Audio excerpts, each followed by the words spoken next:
You're watching News 12 in high definition with breaking news. Good evening, I'm Richard Rogers. Meredith is off tonight. Thanks for joining us. We do begin with breaking news from the crime team tonight. A shooting involving an officer at a home on Collins Drive in Columbia County, that's just off South Bel Air Road. Narcotics investigators had a search warrant with them when they went to the home around 5:30 this afternoon.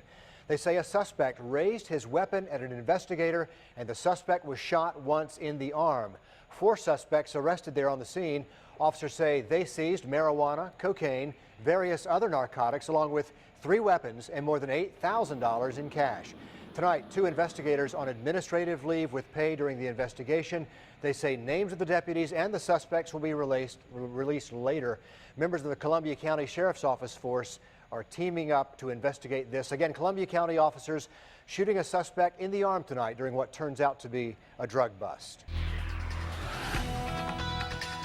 We are following some breaking news out of North Augusta right now, where a car has crashed into an apartment complex. I want to give you a live look at the scene. This is the Georgetown Villas apartment near Riverview Park, not very far from Lions football field. Deputies tell News 12 there was a chase before the crash. Now, as you can see, there are several officers at the scene right now trying to figure out exactly what happened here. It's a very active scene.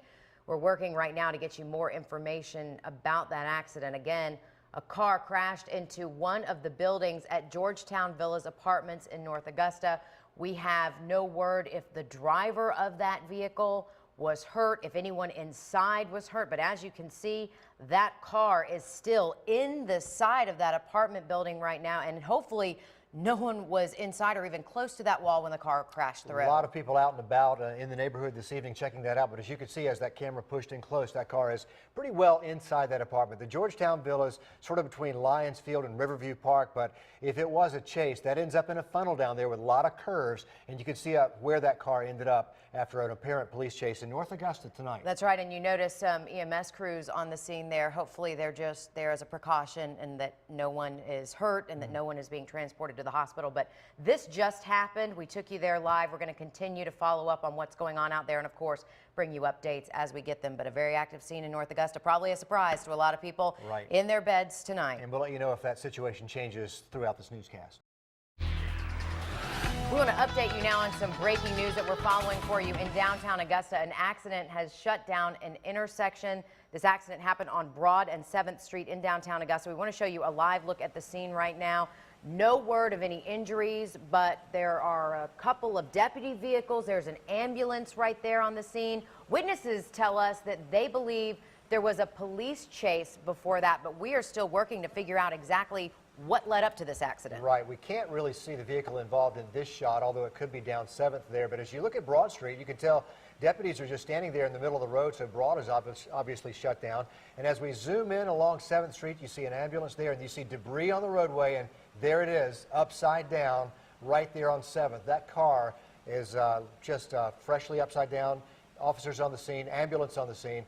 No word right now on who might have been in that car, but as Meredith said, witnesses tell us this is the result of a police chase in downtown Augusta with the Richmond County deputies involved. And we're talking about a car here, not a top-heavy SUV, so I'm guessing, you know, the speed limit on Broad Street, not that fast, 35 miles an hour, so I'm assuming this driver was going much faster than that in order to flip a car. Looks like it. More details on this for you just as soon as we get them.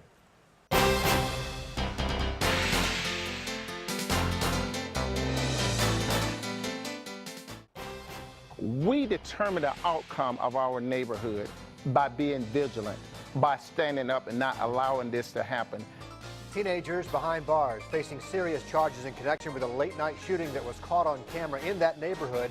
And the Richmond County Sheriff has something to say about how gangs are attracting your kids.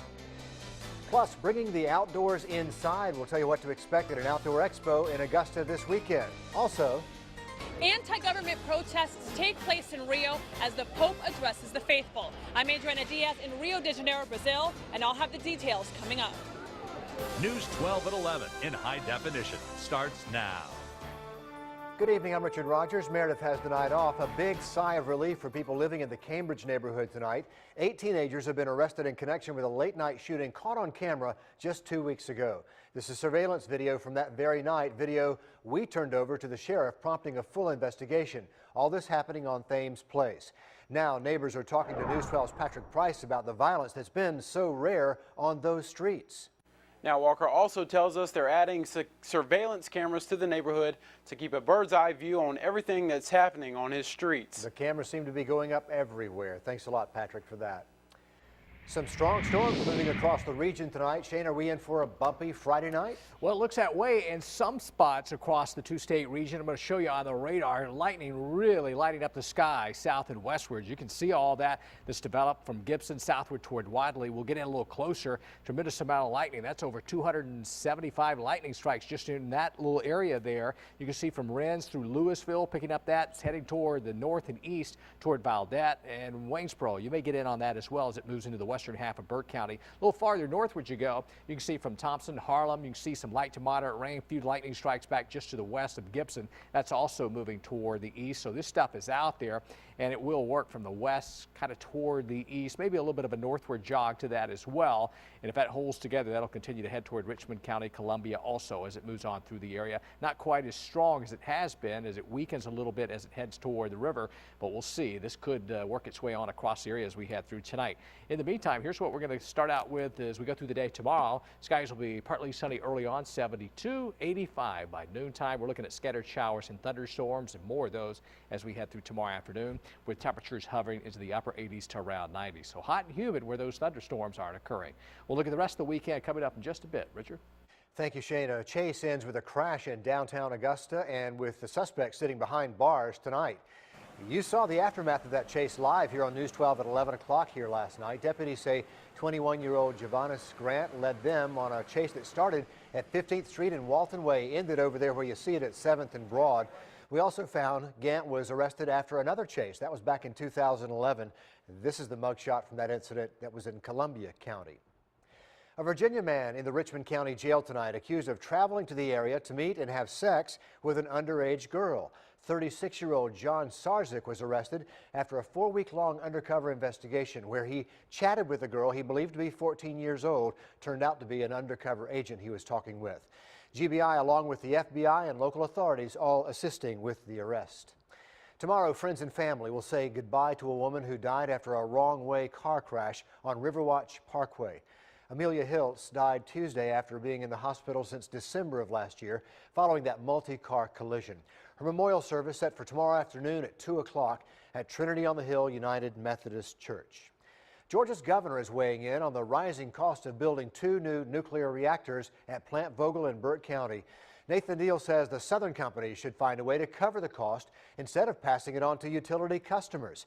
Southern Company and Georgia Power are asking the state's Public Services Commission to approve a construction budget increase of $737 million. A decision is not expected on that request until the end of this year. Tonight, the mother of a month-old baby can thank her young neighbor for saving her child's life. It happened this week in Decatur during an apartment fire. The mother of the newborn baby yelled to some girls down below to catch her baby and save the child from a fire in the upstairs apartment. That baby landed right in the arms of 10-year-old Zanae Gresham. Zanae says she was just doing what she was told. Then, when I was getting out, the lady from upstairs, she was dropping her babies, and she asked me and my sisters, can she get the babies for her? And that's what happened. The little girl says she can't really take all the credit. She says her aunt began the string of rescues there. That blaze started from a grease fire in a downstairs apartment kitchen. Dozens are still displaced from their homes tonight. A Purple Heart recipient left paralyzed after a motorcycle accident is now getting some help from a national organization. Last night, News 12 aired the story of Chris Allison, who's staying at the Augusta VA for treatment. He and his wife learned the national headquarters for paralyzed veterans wants to help them out any way they can. Last night, a group of local bikers went to the VA to show their support for Chris and his wife, and that story caught the group's attention in Washington. Bikers who showed up say they're all one big family. It means everything, just that Chris is not forgotten. It's also kind of sad for him because he wanted to do this too. He wanted to ride for people. When we go out on that bike, we're not guaranteed we're coming back because people in cars don't watch out for us. Chris is paralyzed from the neck down, has to be on a breathing tube as well. The woman who hit him is in jail facing 4 felony charges. Hate to say it, students, but the start of the school year is quickly approaching. Some parents have already started back to school shopping, and the Edgefield County Chamber of Commerce wants to help. Their Filibus program is officially underway right now. You can drop off pencils, markers, scissors, notebook paper, and much more at that office on Calhoun Street from now until August the 12th. The supplies will be handed over to teachers for students who need some help getting what they need to start the school year. A Georgia congressman wants to hear what's on your mind over lunch. John Barrow hosting the Peach Pundit Barbecue Tour at Sconyers in Augusta tomorrow. You'll have a chance to talk about some of the issues being addressed in Washington, including student loans and immigration, you name it. The event starts at noon. It runs until 2 in the afternoon. It's free to attend, but they say if you buy lunch, you will have to foot that bill. But the barbecue is good. It is your chance to enjoy the great outdoors and the comfort of air conditioning this weekend. The Augusta Outdoor Expo takes over the James Brown Arena tomorrow.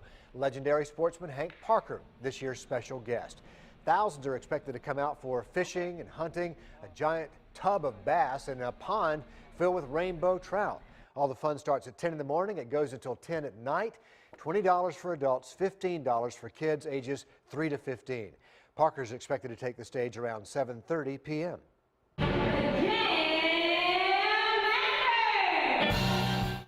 The James Brown Academy of Music pupils rocking downtown Augusta tonight at their 3rd annual JAP Cert. Those who attended got quite a treat at the Augusta Museum of History. The students have been preparing for weeks for this night and this performance. A lot of family, a lot of friends came out to see the students doing their thing, including Tony Award winner Melba Moore. Good to see her in Augusta tonight.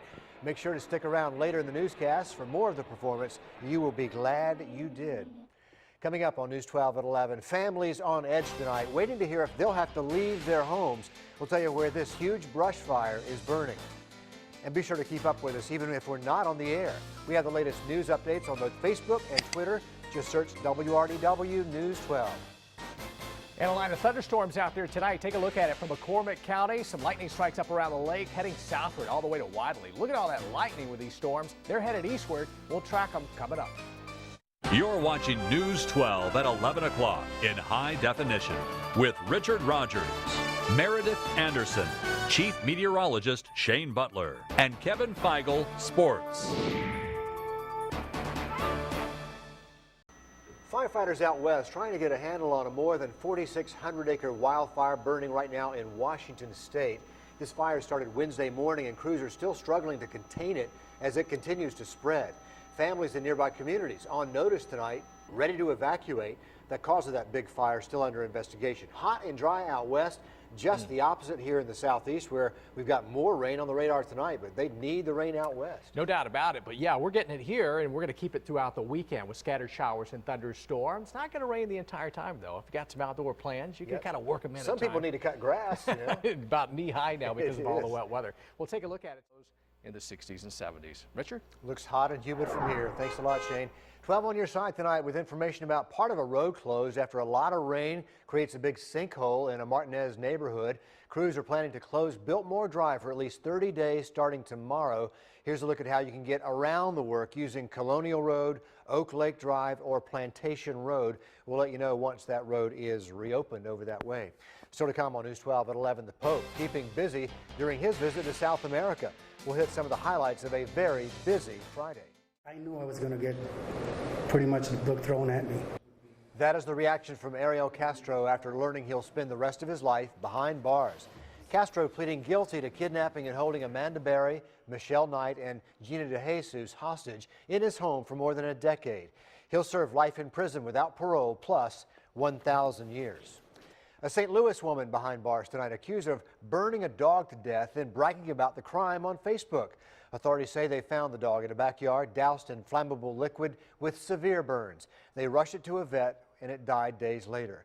Police are not revealing many details around the time the dog was burned, though she posted some disturbing messages online. She's charged with felony animal cruelty. Pope Francis takes part in a solemn rite of the Catholic Church, a reenactment of the crucifixion. But the Pope also takes the opportunity to identify with the political struggles many Brazilians are facing. CBS's Adriana Diaz has the latest.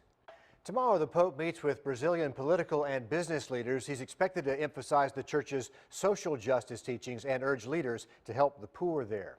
Sports is next. The Braves back in Atlanta tonight. A tough opponent in the other dugout, though, the St. Louis Cardinals.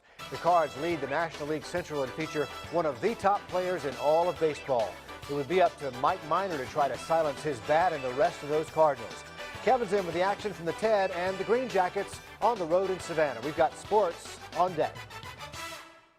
Several days, 80s and 90s. And that's going to do it for News 12 at 11. I want to leave you tonight with more from the James Brown Academy of Music pupils performing tonight at the Augusta Museum of History. Enjoy the music. Have a great weekend.